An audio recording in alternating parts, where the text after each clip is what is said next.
हमेशा ही ध्यान रहना चाहिए। हम दिखाते हैं नरेंद्र मोदी क्या कहते हैं संघ के बारे में।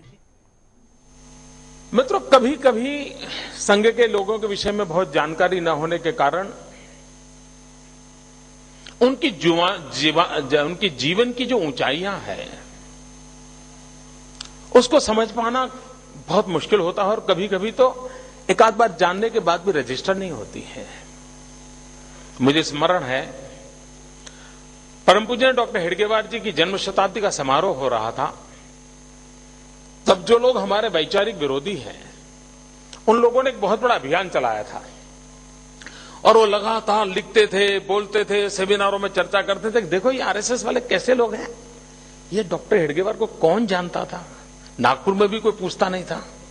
एक बहुत मामूली आदमी को बहुत बड़ा बना करके शताब्दी मना करके घूम रहे हैं, इस प्रकार की आलोचना होती थी।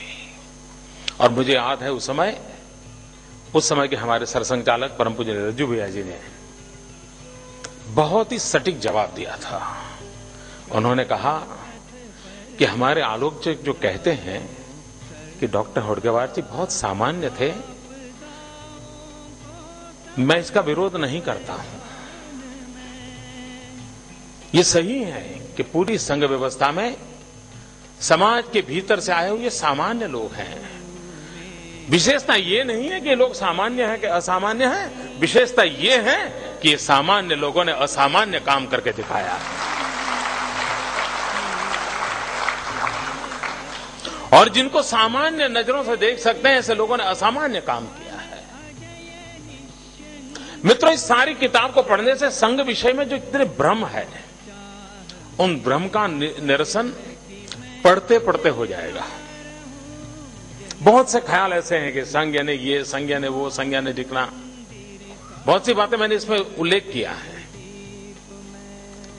संघ के लोग यानी मीडियोकर, कोई बड़े प्रभावी लोग नहीं होते। मित्र, इस किताब को पढ़ने से अंदाज आएगा कि अपने आप को खपा देने वाले लोग कितने ऊंचे थे। एक जीवन भर मित्रों, यानी एक जीवन एक लक्ष्य आमतौर पर मुश्किल होता है। मित्रों, जयप्रकाश नारायण का राष्ट्रीय स्वयंसेवक संघ के साथ संबंध आया तो संघ की बैठकों में एक परंपरा रहती है, जब परिचय करते हैं तो वो अपना संघायु बताता है कि मेरा संघायु 30 साल, मेरा संघायु 25 साल, मेरा संघायु 20 साल। तो जयप्रकाश नारायण जी एक बार संघ की बैठक में आए, बातचीत हो रही थी, तो जयप्रकाश जी जब सुनने लगे भैया क्या बोल रहे हो आप लोग संघायु, तो उनको समझाया गया कि जो बताता है मेरा संघायु 30 साल, मतलब 30 साल से ये काम कर रहा है।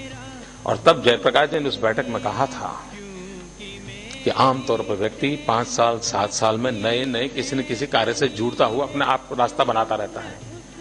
ये बहुत बड़े आनंद का विषय है कि एक ही विचार, एक ही कार्य, एक ही कार्य पद्धति के लिए 30-30 साल तक, 40-40 साल तक लोग खपे रहते हैं।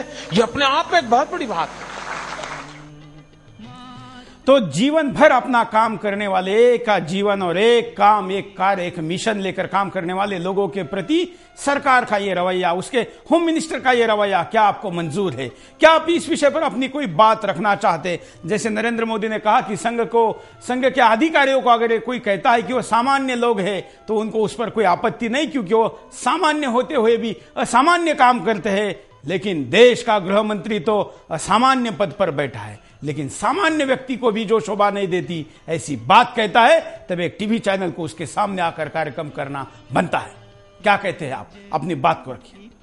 स्काइप पर चलता है। नमस्कार, बोलिए, क्या कहेंगे? वंदे मातरम सुरेश जी, नमस्ते। सदा वत्सले मातृभूमि। शिंदे जी को यह नहीं पता है कि एक स्वयंसेवक अगर उसे सिर्फ एक चने और मुट्ठी भर चना और पानी दे दिया जाए तो वो ऐसी ऐसी जगह जहां के काम कर सकता है, देश की सेवा कर सकता है, जहां पर वो अपने चरण ना रख सके। शिंदे जी को क्या पता है कि आरएसएस का एक स्वयंसेवक क्या होता है? शिंदे जी बोलने से पहले ये भी नहीं जानते हैं कि वो जिन्हें आतंकवादी बोल रहे हैं उनके सबसे ज्यादा विद्यालय बनते हैं जहां पर हिंदुत्व की संस्कृति सिखाई जाती है, जहां पर यो ना बता के माँ बाप का आदर करना, माँ बाप का संतान का एक जो रिश्ता है, असली उसकी अहमियत है, वो बताया जाता है। इस तरीके की वक्तव्यों का, ऐसे व्यक्तियों का हमें बहिष्कार करना चाहिए और इनके विरुद्ध कुछ ना कुछ इस तरीके का हमें एक्शन लेना चाहिए ताकि आगे बोलने से पहले सोचें। धन्यवाद। शोभना मोहिते कहती है अक्कलूज से, जो कि सुशील कुमार शिंदे सोलापुर से है और वहां उसी